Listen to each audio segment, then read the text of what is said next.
Magandang umaga po sa inyong lahat. Ito po ang inyong kaibigan Jesus, Brother Manny Bautista. Nandito na naman po tayo sa tahanan ni Kuya Kador. Ayan po, si Kuya Kador po yan. Dati po siyang barangay opisyal na kanyang barangay. Dating barangay Kagawad, then naging chairman ng barangay 94, Sony District 1, Tondo, Manila. Pero ngayon, senior citizen na lang siya. Sa bahay na lang po kasi nagkapansanan siya, no? Okay? Hindi naman po naging sagabal ang kapansanan sa kanya kasi at the same time, negosyante siya. At ang negosyo na po yung baboy. Nagbebenta po sila ng mga buhay na baboy. O gusto nyo bumili sa kanila, punta po kayo sa kanila dito. Gusto nyo magpalitsyon kayo ng baboy, pwede rin litsyon na kagad. Basta baboy ang pinag-uusapan. Dito po sa Barangay 94, Sony District 1, Tondo, Manila. Herbosa, Tondo, Manila. Malapit po sa Velasquez Health Center. Velasquez pala ito. Malapit po sila dyan, no? Isang akbang lang, center na. Okay. Kaya po tayo narito upang magdala ng salita ng Diyos. Meron po tayong hawak na Bible. Kung tawagin nila po, amen, ang Biblia ng mga pastor. At the same time, meron din po tayong dalang isang Bible na maliit. Holy Bible, New International Version. Yan, New International Version. Containing the Old Testament and the New Testament. Kahit na maliit siya, New Testament at Old Testament siya. Okay? O. Ngayon, tayo po ay mag-aharal ng mabuting balita o salita ng Diyos. Ano? Alam niyo po, yung pangangaral ng salita ng Diyos, depende sa tao. May taong may bigay sa Diyos pero ayaw ng Bible study. Opo. May mga taong may sakit, pag inalok mo ng Bible study, gusto nila. May mga sakit, pag inalok mo ng Bible study, ayaw nila. Ibig sabihin, depende po sa gusto ng tao. Kung gusto nilang magkaroon ng Bible study sa kanilang tahanan. Yung namang isa nung araw, yung tatay gusto magkaroon ng Bible study sa kanilang tahanan, pero yung nanay ayaw niyang magkaroon. Kita nyo, magkatukontra silang mag-asawa. Ngayon, bago tayo papalahot ng tuluyan sa pag-aaral ng mabuting balita o salita ng Diyos, tayo muna'y panandaliang manalangin. Panginoon Diyos, aming Ama na makapangyarihan sa lahat. Minsan pa, samahan mo po kami ng aming pagbubulay ng iyong salita. Buksan ang mga puso't isip ng bawat isa upang sa ganun, O Diyos, kami po'y makinabang. At higit sa lahat, kumain kami ng aming pagkain pangkaluluwa. Salamat po sa ngalan ni Jesus. Amen. Sa Bible po, dito natin matututunan o dito tayo matututo ng pananampalataya. Lahat ng tao meron pong pananampalataya, tandaan nyo. Kahit anong dialect mo, ano man ang salita nyo, lahat may pananampalataya. Ang tanong, yan ba'y tunay? Kasi yung tunay na aral, yan po ang dapat. Kagaya na sinasabi ni Apostol Pablo. Ang sabi po, dito po babasahin natin sa unang Timoteo 4:6. Ang sabi ni Pablo kay Timoteo, Timoteo, kung ituturo mo sa mga kapatid ang mga bagay nito, ikaw ay magiging mabuting lingkod ni Kristo Jesus. At habang itinuturo mo ito, dinudulutan mo rin ang iyong sarili ng pagkaing espiritual mula sa mga salita ng pananampalataya at sa mga tunay na aral na sinusunod mo. Yung tunay na aral ang dapat mong masunod. Yun po ang magbebenepisyo ang bawat tao.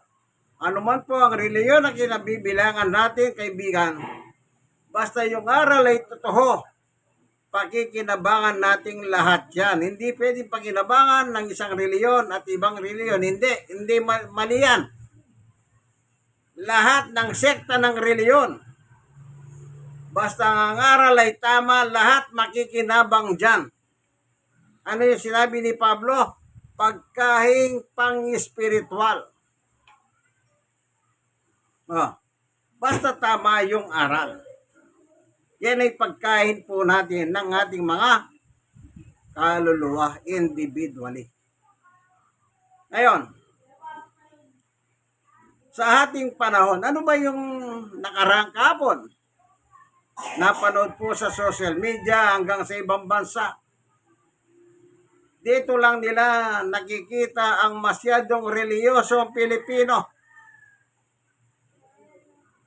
Kasi sa buong Asia, tinagurian nila Pilipinas na bansang makadiyos. At kahapon, ipinatunayan po sa buong mundo ang pagiging makadiyos ng mga tao.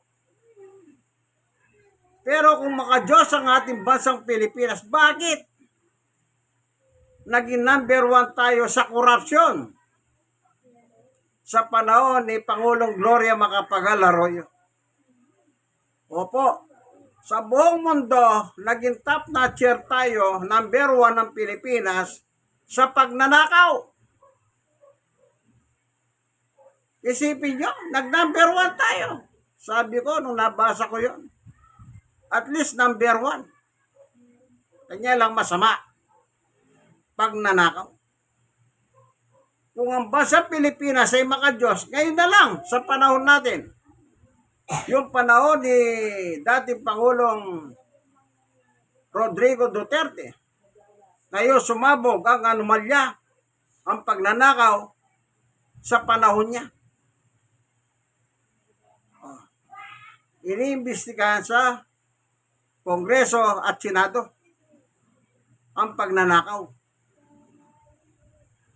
Mukhang nagkamali yata yung mga nagsabi ng bansang Pilipinas ay makadiyos. Nag-number 1 kay Gloria. Si Gloria sabit sa pagnanakaw eh. Ngayon, si Duterte sabit sa pagnanakaw. Siya mismo inamin niya. Marami na akong ininakaw, pero ubos na, sabi niya. Kung talagang makadiyos ang bansang Pilipinas, bakit ganyan ang nangyayari?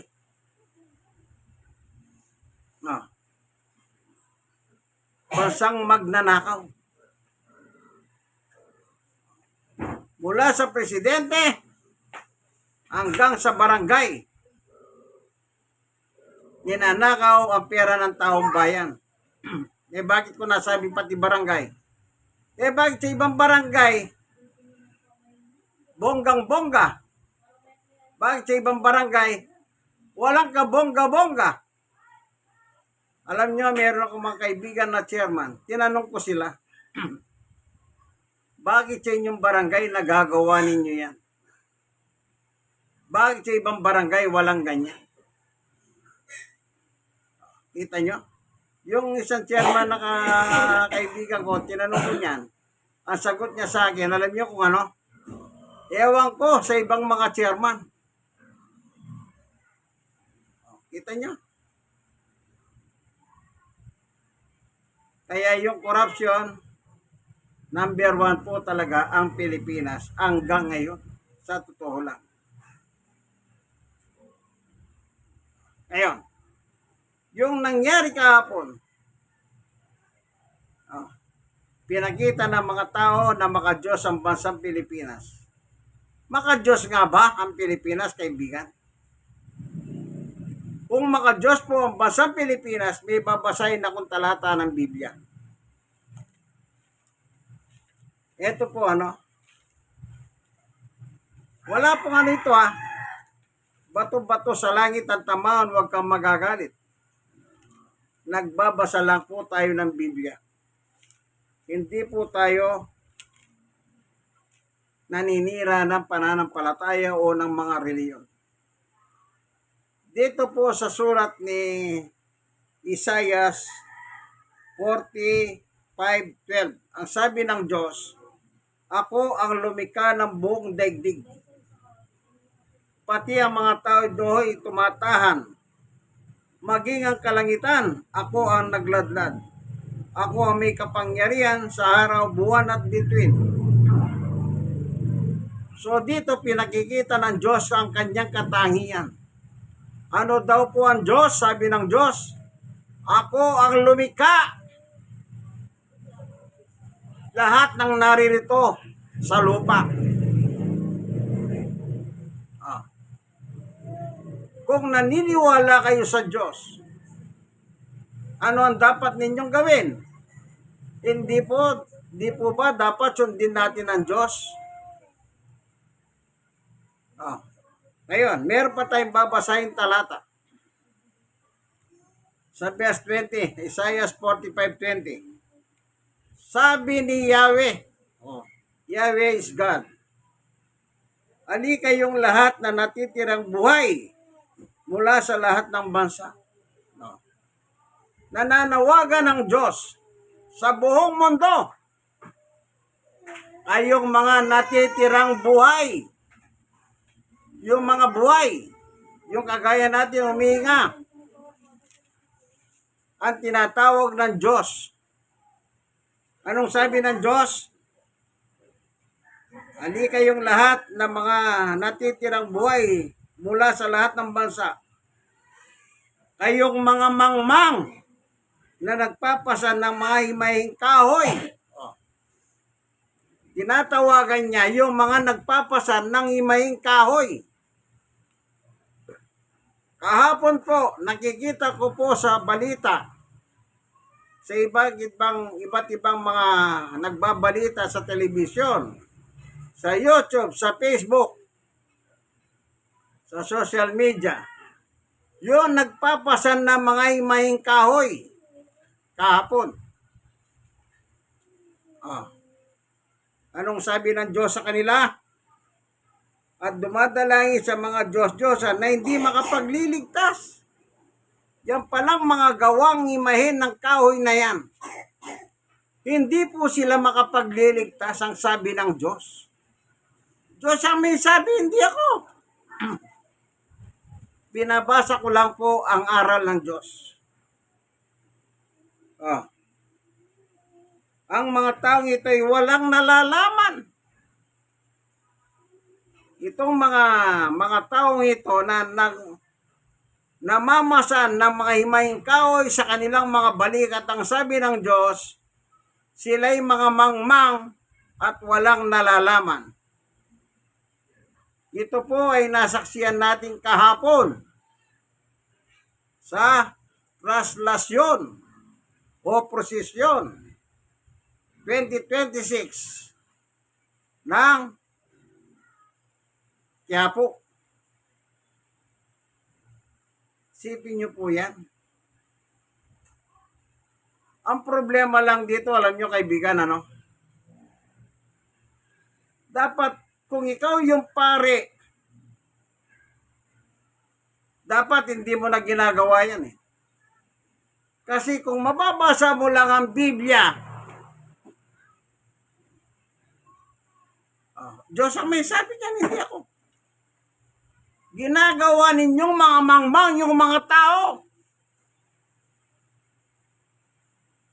Kayo may kasalanan nito. Kaya nung nakaraan, di ba mayroon namatay na hiyos? Kailan ba yon? Namatay isang hiyos, inatake. At binalita after ng prosesyon, mahigit 1,000 nasaktan.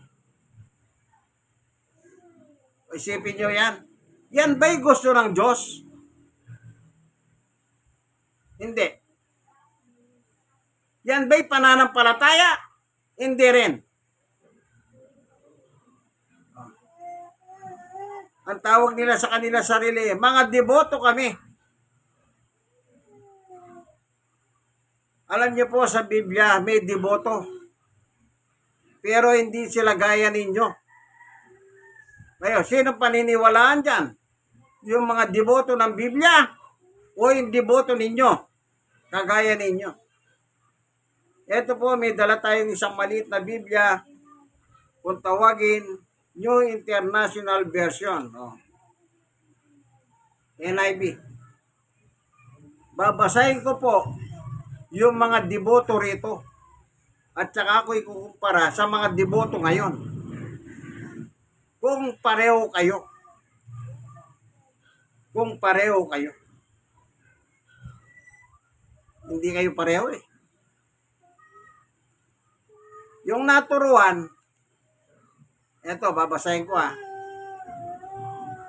Ang sabi ni,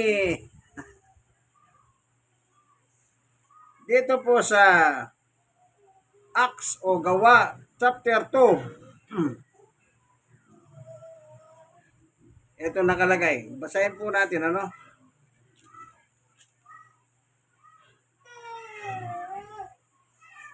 Sa Gawa, Acts, chapter 2, verse 42. Ito, ganito nakalagay. Ito.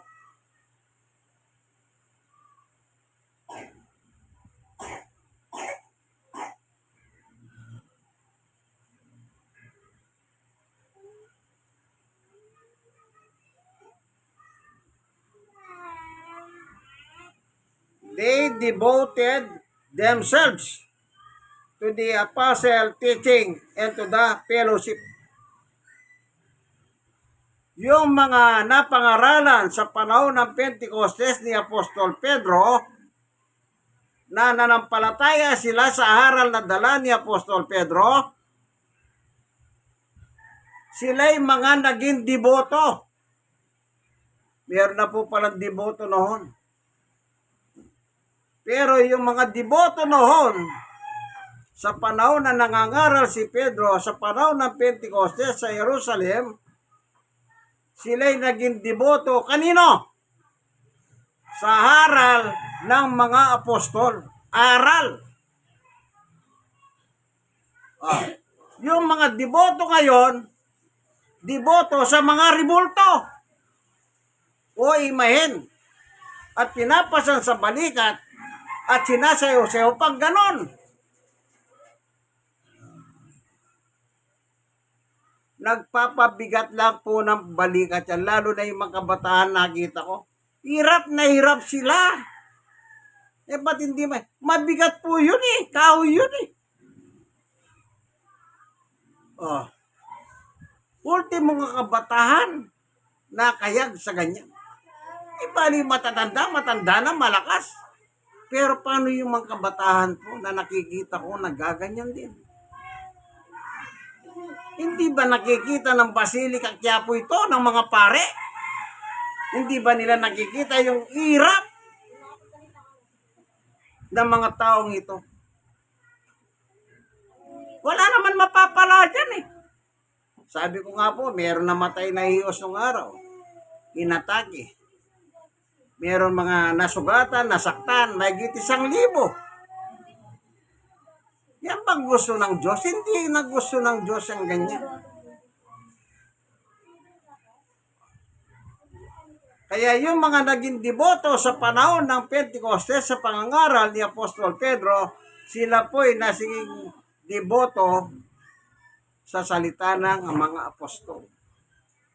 Ngayon ang tanong, sino yung pangunahing apostol ng Biblia?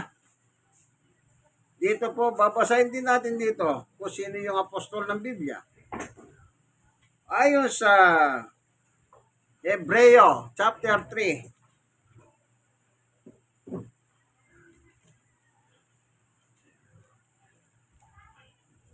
Ito po.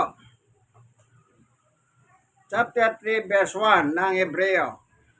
Therefore, holy brothers, ibig sabihin, banal na kapatid, lalaki, babae, who share in the heavenly calling.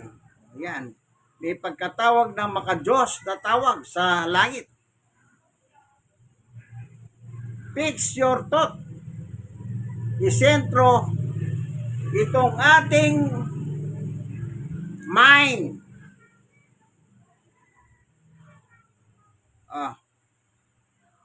On Jesus. Kailangan ng focus ng ating mga isip si Kristo. The apostle and the priest and the high priest whom we confess. Sino si Jesus? Apostol at pinakapunong pari ng ating mga pananampalataya. Kanino galing yung mga haral ng mga apostol? Sila Pedro, sila Pablo, kay Jesus na apostol. Alam nyo, nung meron ko na Bible study, mga kabataan sila, meron silang sinasaliang ibang reliyon. Sa Baseco ito, Baseco. Nang nasishare ko yung Word of God sa kanila, alam niyo po anong sabi ng isa sa mga magkapatid? Meron palang ganyan sa Biblia. Isipin nyo, mula sa Baseco, yung pinupunta pa po nila sa mering Caloocan. Tsaka nila na natutunan yan nung nakarating ako sa bahay nila sa Baseco. Meron palang ganyan na si Jesus pala ay apostol. Kaya yung mga na-convert sa panahon ni Pedro, sila ay nanatiling sa haral ni Apostol Jesus at ng kanyang kasamang mga apostol, sila Pedro, sila Pablo. Hindi sila naging panatiko sa mga ribulto na pinapasan sa balikat. Kaya sabi ng Diyos, yung nagpapasan ng kahoy sa balikat, nililibot mga mangmang at walang nalalaman, sabi ng Diyos. Hindi ako may sabi yan. Diyos ang may sabi yan. Tapos nagagalit kayo. Ba't kayo magagalit? Kung ang ipinopos na naman pala ay biblical teaching. Huwag kayong dapat magalit. Dapat magpasalamat po kayo. Ako, dati rin ako nga kagaya nyo. Nung nasa probinsya ako, nung kabataan ko, elementarya pa lang ako. Well-trained na ako sa ganyan. Marunong ako magrosaryo. Marunong ako yung mga dasal-dasal doon. Elementarya pa lang ako. Nagpo-prosesyon na ako. Kapag nagprosesyon kami, kailangan lagi ako may dalang revoltong kahoy. Hindi ako papayag na wala akong dala. Bakit? Yun ang natutunan ko sa magulang ko eh. Pero nung natutunan ko na po sa Biblia, nung lumaki na ako, naging matured na ako, kung ano ang aral ng Diyos sa Biblia, yan po ang niyakap ko. Tinapon ko na yung mga walang kabuluhan na yan. Kaya wala pong kakwenta-kwenta yan. Nakikita ko kahapon, talon ng talon yung mga babae, bata, matanda, mataba. May mga pulis na nandun sa anda. Hindi nila nilirespeto ang pulis. Minsan yung pulis, nakita ko pa, may kinarating ganun eh. Matigas siguro, makulit eh. Ayan nagalit na yung pulis ka. Mismong pulis ka, inaatak nila habang umakyat sa ante. May tatak na pulis sa likod, At nakapatig pa ng pantalon. At yung tabas ng gupit ng pulis. Yan ba turo ni Jesus yan? Sige po. Ako, hindi. Sabi nila, yan daw ay tradisyon. Pag ibig sabihin ng tradisyon, salit-saling sabi ng mula sa mga matatanda hanggang sa mga bata, kaya nga lumubog ganyan ng mga yan kasi nga minamana ng mga bata. Tandaan nyo po yan, kaibigan. Ang tamang pananampalataya yung nasa Biblia. Ano po? Yung nasa Biblia. Huwag po kayong magagalit kung meron nagpo-post ng ganyan. Meron naman chapter and verse at may pangalan naman. Halimbawa, Isaiah 45, 12 and 20. Ba't kayo magagalit? Ayaw nyo po ba yung tamang aral ng Diyos na mapakinggan ninyo? Alin ang gusto nyo? Yung aral ng tao? Hindi po aral ng Diyos ang lastrasyon o traslasyon, prosesyon. Hindi sa Diyos yan. Tandaan nyo yan. Kanino yan? Dalawa lang yan. Diyos, Satanas. Kayo na po sumagot. Tapos kung makasagot kayo, mag-comment kayo. Yan nga po Kung wala po kayong may sagot sa comment, huwag na lang sa akin nagko-comment. Hindi, nagko-comment kayo. Ang sasama ng inyong mga text. Yan ba ang maka-Diyos?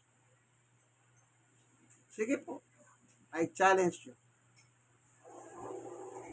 Pag wala kayong, o yung isa meron, sabi niya sa akin, hindi mo naman nauunawaan yung tinetext mong yan Salita ng Diyos, hindi ko raw maunawaan. O sige nga, mag-post ka nga, kako. Na salita ng Diyos, baka malay mo, maturuan mo ako, kako. Wala po siyang masagot. Ano sagot niya? Mahirap makipag-usap sa mga sulpot. Hindi ko alam kung ano yung sulpot na yun. Hindi ganon. Yan totoong mananampalataya kay Jesus, mababait siya. Kasi mabait si Jesus. Ginagaya nila si Jesus. Kaya mabait yung totoong mananampalataya. Pero kayo, ewan ko, bahala kayo. Kayo humusga sa inyong mga sarili, hindi ko kayo husga. Tandaan po natin, ang tamang pananampalataya, dito po natin makukuha sa Biblia. Ang pare, namimigay ng Biblia sa pamamagitan ng Catholic Bishop Conference of the Philippines, CBCB. Nagpapaimpinta sila ng mga Bible, namimigay sila ng mga Bible. Nagbabasa sila ng mga Bible, pero kayong mga ayaw nyo magbasa ng Bible. Pag sinishare sa inyo ang nasa Bible, nagagalit kayo. Sabi ko nga sa isa, kung yung pari nagbabasa ng Biblia, kung yung pari naniniwala sa Biblia, yung pari namimigay ng Biblia, bakit kaya hindi ka magbasa ng Biblia? Ganun lang kasimple yan. Sige po, ito po inyong kaibigan kay Jesus, Brother Manny Bautista. Dito po tayo sa tahanan ni Kuya Ador, Barangay 94, Sonay, District 1, Tondo, Manila.